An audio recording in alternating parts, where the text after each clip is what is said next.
Good evening to all you wonderful people on social media. This is your number 7, Lester Witherspoon, your realtor and investor, Lester Witherspoon, coming to you once again with Lester Real Estate Investment Program. We come live every Tuesday evening, and then we have it on the sites, the different platforms, social media platforms, where you can watch the replay. You can go there and watch. And of course, I let you know, I told you some time ago that I started my YouTube channel I think a month ago now. And so I encourage you to go to YouTube, go in the search bar and just type in Lester Witherspoon Realtor, and then you will see my channel with all the clips from the past months since we started this program. I uploaded all on that channel. And so you can go there and watch as many clips you want to see regarding the real estate process in the real estate market.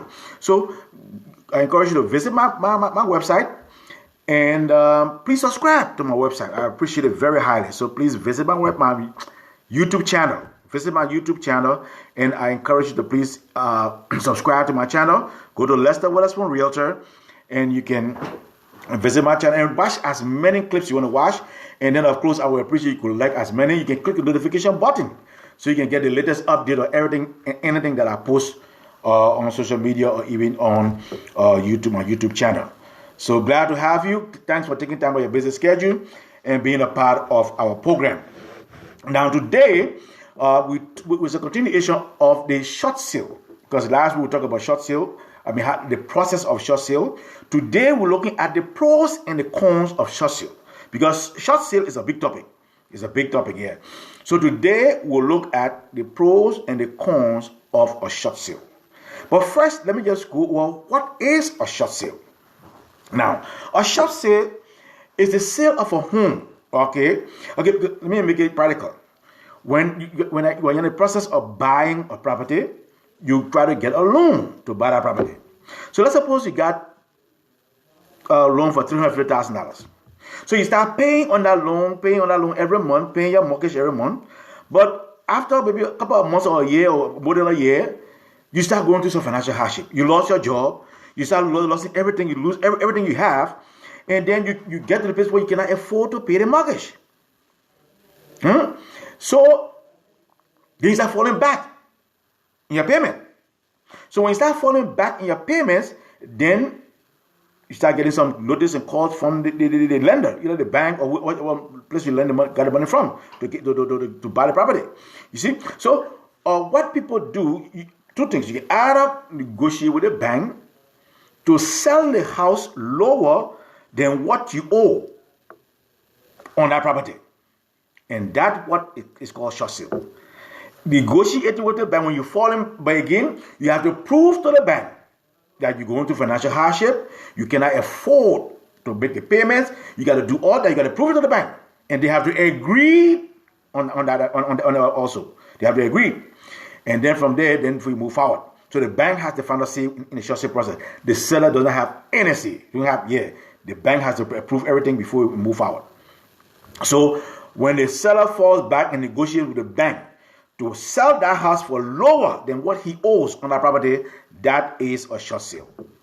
And we'll talk about this other part later on, where people ask the question, is it better to do a short sale than to do a foreclosure? That's another topic for another day. But yes, indeed, it's better, because there are a lot of advantages of doing a short sale than a foreclosure. But that's a different topic. But instead of going into foreclosure, because if you continue to pay don't have to pay the bank, and the bank will come after you, you put the house in the foreclosure, you foreclose on the house and take it. So some people try to preempt that step of going to foreclosure, and they try to negotiate to do a short sale, selling the house for a price lower than what you owe on the house. That is a short sale. In a nutshell, that is a short sale. So I hope you understand it now. That's a way out. And it doesn't affect you as much as a foreclosure. When you go to foreclosure, you are indeed affected. You hit your credit. You get worse, get bad, get whatever it is. But it is better than to do a foreclosure. Short sale is better. But we'll talk about that more another time. So Now that we understand what a short sale is, now let's look at what some of the advantages of a short sale. Why is it good to buy a short sale?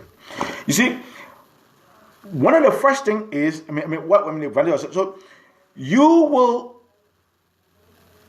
not be owing anything against the property as the homeowner now. When the bank agree, but you have to negotiate it. You have to negotiate it first. Make sure that, because when you talk to the bank to go to short sale instead of going to foreclosure, make sure you negotiate with the bank also that they will not come after you for the outstanding amount that will be remaining because you're selling lower than what you owe. Remember that? You'll be selling the house lower than what you owe. So make sure you negotiate with them also to make sure that even though you sell it lower than what you owe and they agree to it, they will not come after you for the balance money that is outstanding. What people buying it for and how much you owe. They will not come after you. So make sure you discuss all that and make sure you get that clear. Or else some bank will come after you, some lenders will come after you, But once you agree on everything, document that will have you, then and they convince and you can prove that you're ready to go into some financial hardship. Many times let you off the hook and they say, okay, well, we'll take the loss and put on the market. You gotta agree. They have to agree on the price, definitely, because they want to minimize their loss, and that's why we'll come to that. But that's why short sale take a long time because they're looking to minimize their loss as much as possible. So they will not get the first offer that is made. The bank will jump for it, or the lender will jump for it. No, it takes a long time before finally your short sale go through because they're trying to minimize the loss as much as possible. So the bank has the final say, and we have to agree before you can start the short sale. But at least you off the hook, you have negotiated. You ain't got nothing over your head again, worry about how to make the payment, all that. They have agreed to it. You're free now. You got to worry about all that. They can move forward with that. So that's a good thing about it as a seller, as the owner of the house. The second thing is that it will save you from going into foreclosure, as I was saying earlier. When you do a short sale, it saves you from going into foreclosure. We put you in a deeper hole. You see? Short sale put you in a hole, yes, but foreclosure put you in a deeper hole.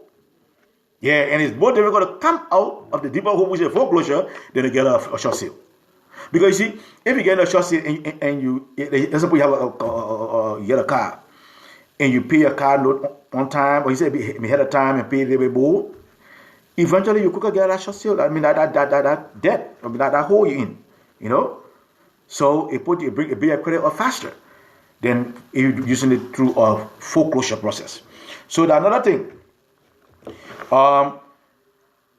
Once you have gone, once you have negotiated the bank and you make sure you avoiding the foreclosure and you're not going into you're avoiding the foreclosure if you go in the short sale. One thing is that it saves your credit. It don't hit your credit so bad. I say it doesn't hit your credit as hard as if you are going to foreclosure. So that's another advantage as an owner. So that way the better negotiate to get it as a short sale than to go into foreclosure, because it doesn't hit you as hard as it will hit you if you allow it to go into foreclosure. So I hope you understand that. So do anything, make sure you try to negotiate with the bank as soon as possible. Don't wait for the last minute of time. When you know you're having problem, you know you have tried your best, you have done everything you can do to save the situation, and you can start negotiating with the bank right away. Don't wait for last minute time. Let them know. Get them involved so you can get into foreclosure. Because if you waste too much time, they will come after you and put the house in foreclosure too. So you got to preempt them from coming to you. You go to them and start negotiating the short sale. See? So that's how it works. So as a homeowner, for all those who own a home and haven't going to financial difficulties or having any financial hardship, you got to be smart about it. You got to be smart. You can't wait for them to come after you. Don't wait. You got to preempt them. You got to think. You got to sit down and strategize. How do I move forward? How do I get out? What's the way? What are my options? Which option do I have to move forward? So you have to be smart about it. Yeah, you got to be smart about it. And the good thing about it is that With a short sale, it can be handled discreetly. Yes. So unlike foreclosure, where we have a lot of up and down, with short sale, it is more discreet than going through a foreclosure.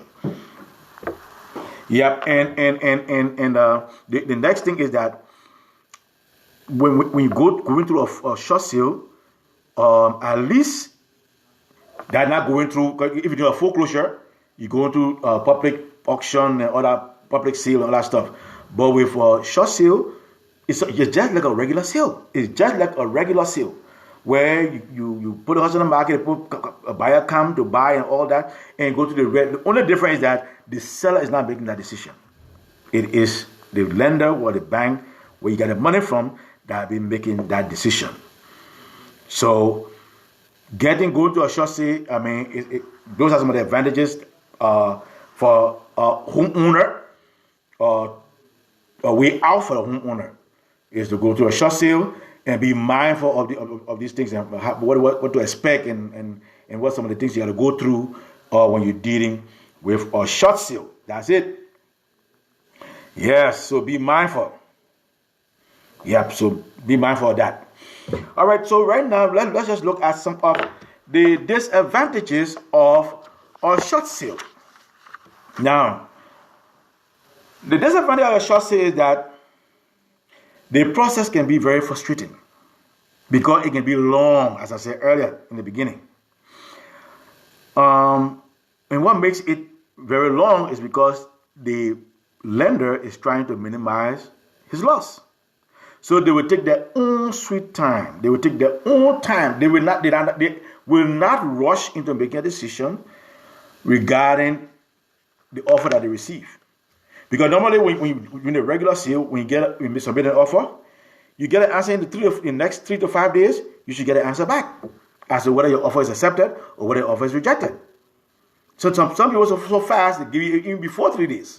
Some offers you submit. You see? But normally they have up to 3 to 5 days to get back to you as to say, yes, your offer is submitted. I mean, it's accepted or not.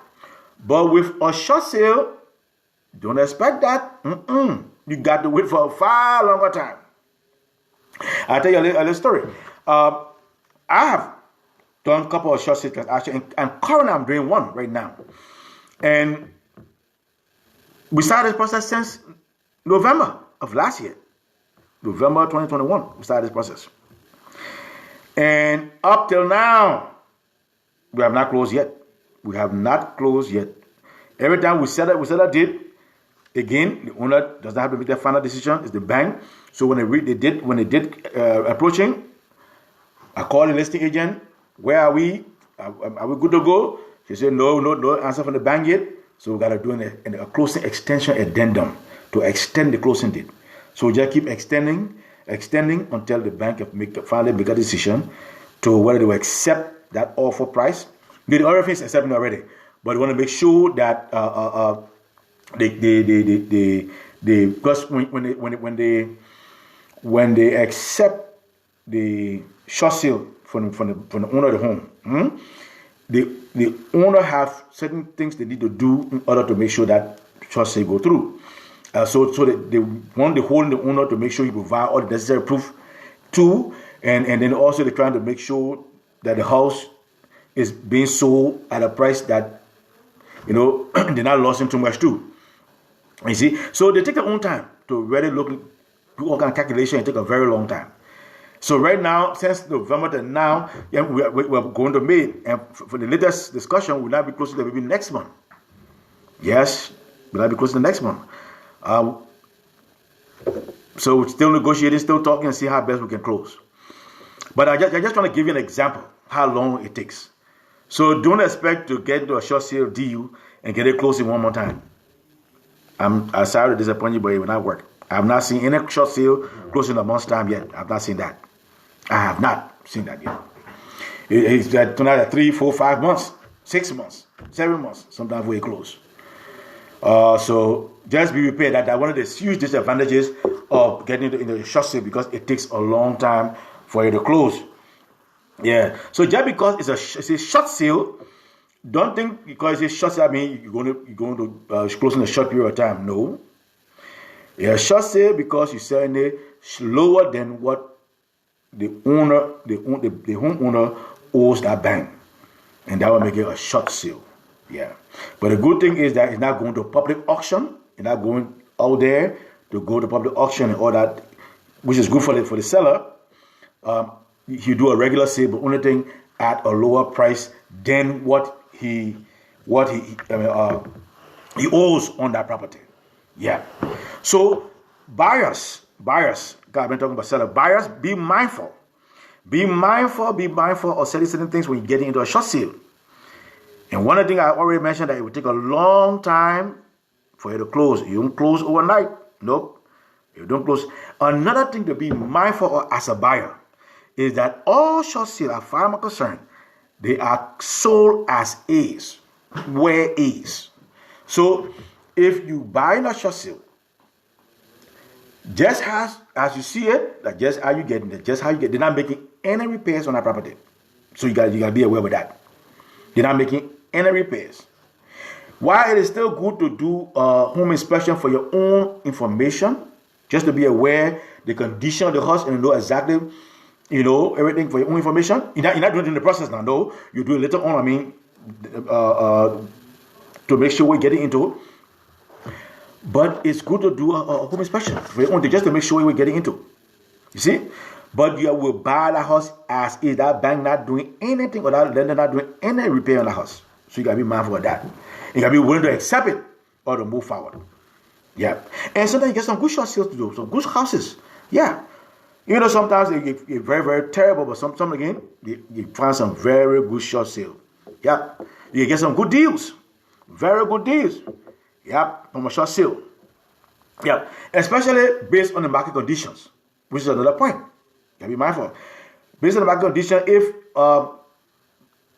okay, let's suppose like right now we're in a seller's market, all the houses prices going up, and you can afford. That's a good deal. That's a good buy. You see, so you're buying it, even though you're buying it lower. When you get it and go through, you have some equity in your house. That's a good deal. You see that? So it all depends on the market condition too. So you can get some good deals. You can get some good deals from short sale. So, but you gotta make sure you get a good realtor who will educate you about all the market situation look like, and so let you know exactly whether the house is going on the water, whether the house is in a good condition, whether the house you want to getting some equity in your house and all that. Then your realtor should be able to tell you all that. Yeah. Another good thing as a buyer who want to do a short sale, the competition is normally not that high. There are less competition in a short sale process.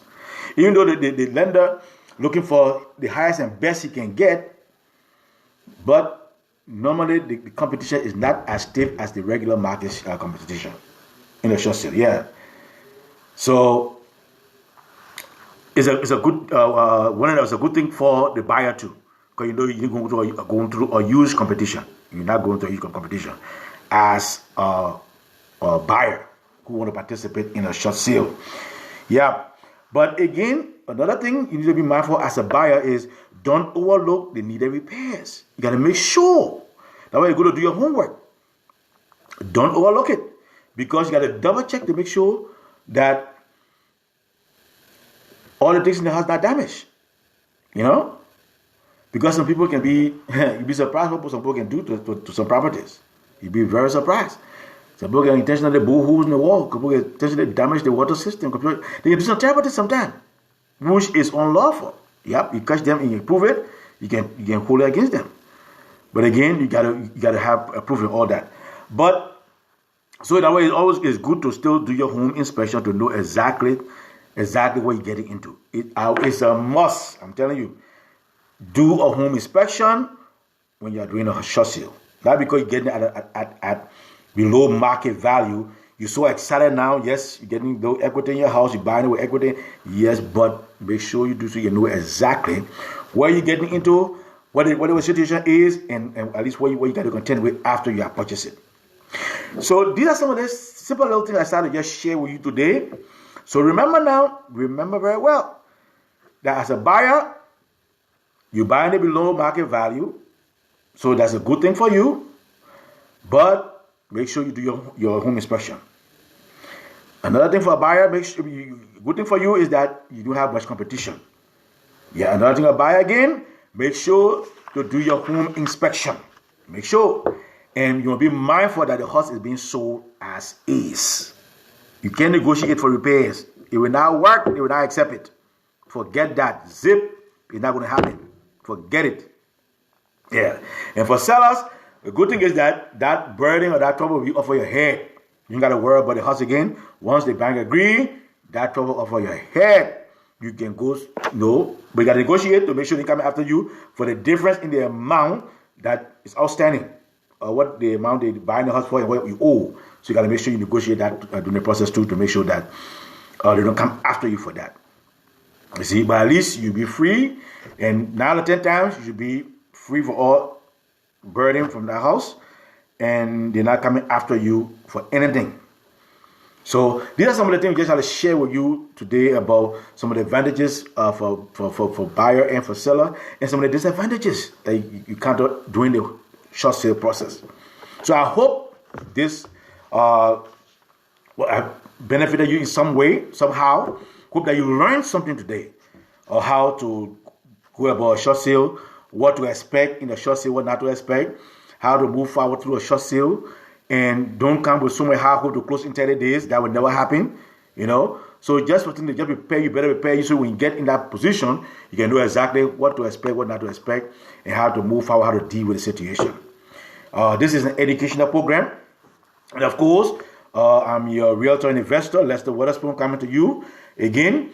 And if you have any other questions, feel free. You can call me or text me. Call me on my cell phone. It's 302-310-0621. Again, my cell phone number is 302-310-0621, and my business direct phone number is 667-290-5051. Again, my business direct phone number 667-290-5051. I hope you have a wonderful rest of the day. I hope you enjoy the rest of the week. In fact, we hope you have a wonderful Memorial Day this weekend. Because Monday is Memorial Day. Next Tuesday, I will be coming to you, but next Tuesday is my birthday. I'll be coming to you on my birthday, God willing, May 31st. It's next Tuesday, and that's my birthday, but I will still do my best to make sure I air the program on next Tuesday. No celebration. I got to do what I got to do.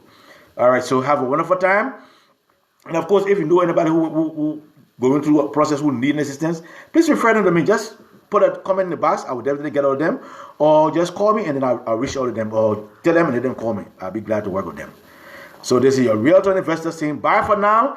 Thanks for taking time off your business schedule to be a part of the program. We're glad to have you. Always glad to have you.